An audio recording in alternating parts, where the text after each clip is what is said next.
At this time, we're joined by Ole Miss head coach Lane Kiffin. Coach, we'd like to ask you to start off with a brief opening statement, and then we'll move along to questions. Members of the media, I'd like to remind you to virtually raise your hands, and then we'll call on you after Coach is finished. Coach, you can go ahead whenever you're ready. Well, we're honored and blessed to be here. Obviously, great tradition in the Sugar Bowl, and for us to be back here a second time, I think in 40 years, speaks a lot to our players and our assistant coaches. We have a great matchup with Coach Aranda and extremely well-coached team that plays very physical. Does not make many mistakes, so it's going to be a very big challenge for us, and we're very honored to be here.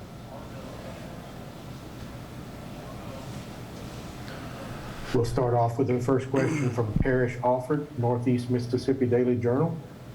Hey, Lane, Coach Aranda was talking about the importance of relationships, building those in terms of helping prevent opt-outs, maybe building chemistry. You've talked a lot about the chemistry on this team. Are there other things you think that can be done that would encourage players to hang around and really play this last game? I mean, you guys haven't struggled with that, it appears, but a lot of other bowl games have. Well, I think a lot of that has to do with the culture and the players that you have too. I think when your quarterback would be the most obvious opt-out, never even thinks about it, and the players know that and has played through injuries when he could have not played in games. I think, starts at the top. So I think our culture's come a long ways. You look a year ago, we had a few opt-outs. So I think things have changed. I'll go to John Sokoloff with WCBI. What's up, Lane?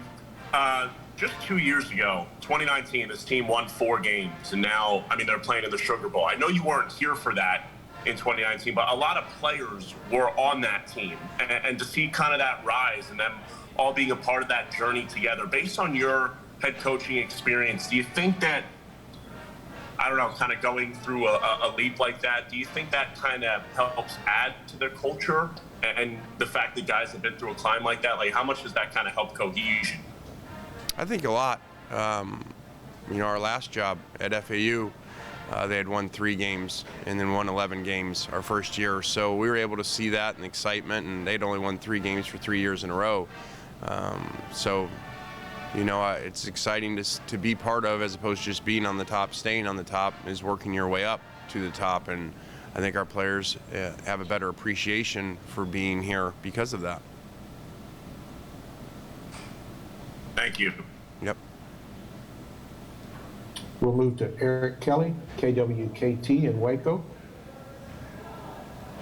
Just when you look at Coach Aranda's Baylor team, what are those qualities that are the first that kind of stand out about them just on tape? I think how physical they play, disciplined. They're so well coached. You just don't see many big plays against them or screw-ups, which makes it hard to beat. He basically has created a team like his defense always have been. Limit big plays, very smart, disciplined defense, and now he has a whole team of it.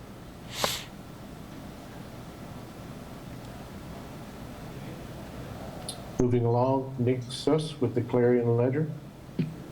Lane, you talked earlier in the week about COVID and all the precautions. Just following up, how do you think the team has handled the trip to New Orleans so far, and are you guys in the same position you were 3 or 4 days ago?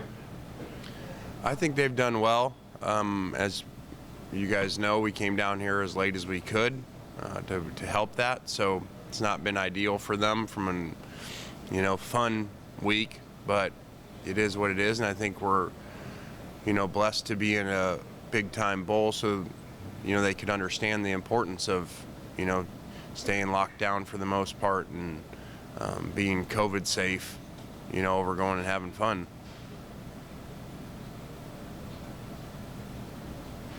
We have any follow-up questions for Coach Kiffin?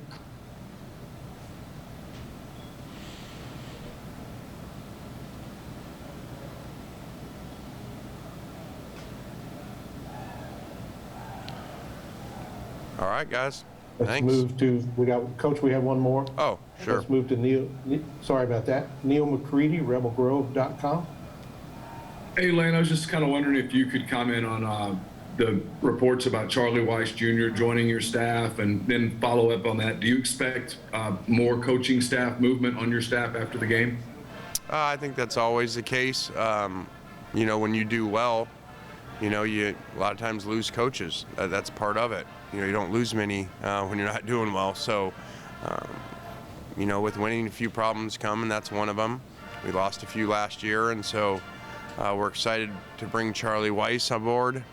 Charlie's been with us before at Alabama, at FAU, and so very familiar with how we do things. Thank you, Coach. We appreciate your time. All right, guys. Have a good weekend.